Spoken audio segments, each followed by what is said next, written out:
Hi friends, നമുക്കൊന്നൊരു വചനം വായിച്ച് നോക്കിയാലോ. തളർന്നവന് അവിടുന്ന് ബലം നൽകുന്നു, ദുർബലന് ശക്തി പകരുകയും ചെയ്യുന്നു. ഇത് ഏശയ്യാ പുസ്തകത്തിലുള്ള വായനയാണ്. വചനം വരെ നമുക്ക് ശ്രദ്ധിക്കാം. ഈശോയ്ക്ക് നമ്മുടെ സഹതാപമല്ല ആവശ്യം, സ്നേഹമാണ്.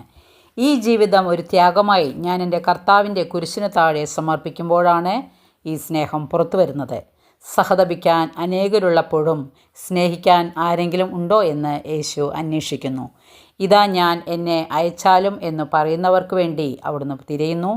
ഈശോയ്ക്ക് നമ്മെ എന്തും ചെയ്യാം, നമ്മിൽ നിന്ന് എന്തും ആവശ്യപ്പെടാം എന്നുള്ള ഒരവസ്ഥയിലേക്ക് നമുക്ക് വളരണം. പാതി വഴിയിൽ തളർന്നിരിക്കുമ്പോൾ അവിടുന്ന് നമുക്ക് ബലം നൽകട്ടെ. ഇന്നും പരിശുദ്ധ കുർബാനയിൽ അവിടുത്തെ പീഡകളെല്ലാം അരങ്ങേറുന്നുണ്ട്.